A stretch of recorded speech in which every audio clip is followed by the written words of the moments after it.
The water here is cold enough to preserve a catch. Cold enough, in fact, to grow one. Off the coast of Maine, large circular structures float on protected coves, not anchors, not buoys. Net pens, each holding tens of thousands of Atlantic salmon in a controlled growth cycle. Most people passing this coastline see open water. They do not see what is suspended beneath it. Inside each pen, salmon move in slow rotation, feeding on timed schedules, managed from a small operations boat tied nearby. Maine's net pen operations produce millions of pounds of salmon annually, grown and harvested within a few miles of the coast. This video follows the full system from pen stocking through cold chain distribution. Subscribe if that interests you. Leave a like if the opening was worth your time. And tell us, have you ever seen a salmon net pen up close? Now, the feed dispensers are already cycling.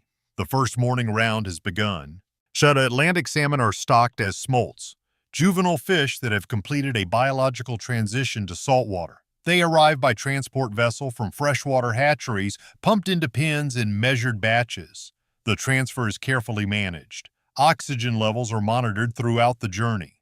A pen water temperature must match transport water closely to avoid thermal shock. Handling time is minimized. Each pen holds 15 to 30,000 fish at stocking. Density is controlled. Too many fish per cubic meter increases disease pressure and limits oxygen. Pen dimensions define the volume available to each cohort throughout the cycle. Feeding is automated. Pneumatic dispensers on the pen structure release measured pellet portions at timed intervals. Feed composition shifts with the growth stage. Protein content, fat ratio, and pellet size all adjust as fish mature. Underwater cameras capture feeding behavior. Technicians review footage in real time. If feed sinks unconsumed, the feeding rate is reduced. Wasted feed costs money and degrades water quality. Water quality is the defining variable. Temperature, dissolved oxygen, salinity, and current flow are logged continuously. Maine's Gulf of Maine waters stay between 4 and 12 degrees Celsius, within the optimal range for Atlantic salmon growth. Current flow through the pen is essential. Tidal and ocean currents flush waste and maintain oxygen levels. Sites are selected based on current data. A pen in stagnant water accumulates waste beneath the net and degrades rapidly. Net integrity is inspected on a rotating schedule. Divers check walls and bottom panels for tears, abrasion, and biofouling, the buildup of algae and organisms on mesh that reduces water flow. Damaged sections are repaired on the water. Sea lice are an ongoing management challenge. When population levels rise, treatment protocols activate. Specialized wellboats circulate fish through freshwater or mechanical treatment systems without removing them from the sea site. The growth cycle spans 18 to 24 months. Fish move from a few hundred grams at stocking to 3 to 5 kilograms at harvest weight. Growth is tracked by periodic sampling. Fish netted, weighed, and returned. Weather is a constant operational variable. Main conditions include fog, strong winds, and winter storms. Pen structures are built for significant wave and wind load. Moorings are inspected after major weather events. Regulatory oversight is continuous. Maine's Department of Marine Resources and the Army Corps of Engineers both hold jurisdiction over net pen sites. Lease agreements define locations, density limits, and monitoring requirements. Site renewal is not automatic. Harvest timing follows market weight targets and buyer contracts. Salmon for the fresh fillet market are typically taken at 4 to 5 kilograms. A senior technician confirms the batch and coordinates with the harvest vessel, sometimes days in advance. On harvest day, the vessel arrives before dawn. A seine net is deployed, drawn progressively tighter to concentrate fish toward one side of the pen. This crowding phase takes time and cannot be rushed. As the seine tightens, a large bore brailing pump is lowered into the school. Salmon move from pen to vessel in a continuous flow of water and fish without being lifted individually. Fish pass through a counting system aboard the vessel. Sensors log total harvest volume in real time. Data is compared against the estimated batch size. Discrepancies are noted and investigated. Fish enter seawater-chilled holding tanks on the vessel. Temperature is immediately critical. Atlantic salmon flesh degrades rapidly above 4 degrees Celsius after harvest. Temperature control begins the moment fish leave the pen. The harvest vessel departs for dockside processing. Transit typically under 2 hours. The captain communicates estimated arrival ahead. Staging begins on the dock before the vessel ties up. At the dock, offloading begins immediately.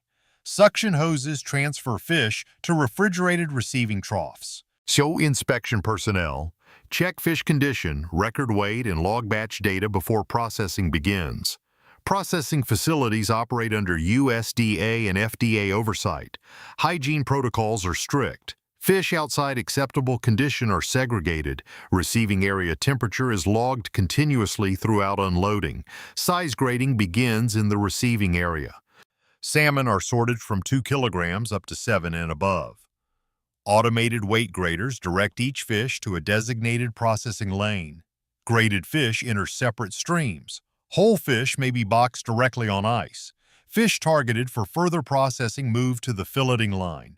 Each fish carries a recorded weight, batch origin, and processing timestamp.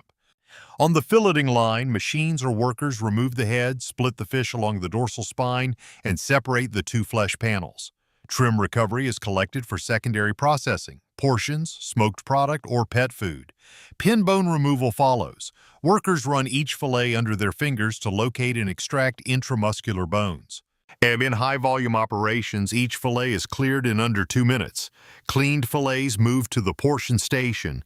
The belly flap is removed, the tail squared, and the fillet cut into retail sizes, 4, 6, or 8-ounce portions. Out-of-specification pieces are rerouted, not discarded. Whole fish are packed belly down in waxed boxes layered with ice. Each box is confirmed by weight and labeled with species, grade, origin, and pack date. Fillet portions go onto plastic trays, vacuum-sealed and labeled. The packaging process is timed. Product cannot sit at room temperature. Each step moves without delay. Cold storage holds product between -1 and 2 degrees Celsius. A product moves on a first-in, first-out system. Nothing waits longer than its freshness window allows. From the facility, product moves by refrigerated transport. The truck's refrigeration unit is pre-chilled before loading. Delivery windows are tight for fresh product moving to urban wholesale markets. So Maine salmon reaches distribution centers in Boston and New York within 24 to 48 hours of harvest. Some product moves by air freight to West Coast and international buyers, packed in insulated foam shippers with gel packs. Maine operations also supply the smoked salmon market. Curing begins with dry salt or brine, followed by a cold or hot smoke cycle in temperature-controlled smokehouses. Byproduct streams, heads, frames, skin, viscera, leave the facility in use. Heads and frames go to fish meal processors. Oil from viscera is sold as omega-3 supplement material. The hatchery system supplying smolts is a separate but integrated operation. Freshwater hatcheries raise eggs through incubation and juvenile stages before smoltification. Some operations run their own hatcheries, others contract from independent producers. Smoltification must align with sea transfer windows. In Maine, transfer occurs in spring when ocean conditions favor smolt survival. Hatchery staff confirm readiness through gill sampling before transfer approval. Feed production is a supply chain of its own. Commercial feeds combine fish meal, fish oil, plant proteins, and synthetic nutrients. Feed mills deliver by truck or barge to dockside silos adjacent to pen sites. Pen site maintenance runs year-round. Winter operations include ice management, mooring adjustment, and continuous monitoring in reduced visibility. Night shifts are standard. The operational calendar has no gaps. Harvest scheduling follows market demand. A single large pen produces 80 to 125 metric tons of live weight salmon per cycle. Between harvests, pens undergo fallowing, no fish present. Net material is cleaned or replaced. The seafloor is monitored for benthic recovery before restocking approval is granted. Maine's salmon sector is small compared to Norway, Chile, and Canada, but it represents a domestic supply chain, shorter transit, reduced cold chain complexity, locally sourced product for northeastern U.S. markets. Processing workers operate in rotating shifts. Bell workers are cross-trained across stations to handle changes in volume or staffing during the processing day. Atlantic salmon from Maine net pens reaches grocery counters within 2 to 3 days of harvest. The label reads fresh. The cold chain made it possible. The pen site never fully stops. While one cohort is harvested, the adjacent pen holds a younger cohort at an earlier stage.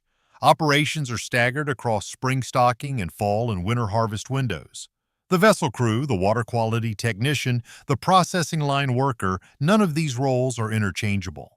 The system depends on coordination across the full chain, from smolt to supermarket. Technology adoption continues. Optical fish counters, acoustic deterrents for seal predation, and real-time oxygen control are in use or under evaluation. The operational goal remains: maximum survival, controlled growth, predictable yield. The final product box moves from processing cold room to loading dock. So refrigerated truck to terminal market to retail cooler. The fish inside was swimming in the Gulf of Maine 48 hours ago. Temperature has been maintained across every transfer. Back at the pen site, the harvest vessel has returned. The deck is washed down. In the remaining pens, fish continue through the feed schedule. Water temperature is logged. Oxygen levels confirmed. The system has no pause position. It runs continuously. The box is sealed. The truck is on the road. The pen site is quiet, water surface level, the pen collars barely moving in the tide. In a few months, and the next cohort arrives by transport vessel. The cycle begins again. This is how Atlantic salmon from Maine net pens reaches the market. Monitored, measured, harvested, and moved through a cold chain from open water to refrigerated shelf without pause. Under this video, there's a subscribe button.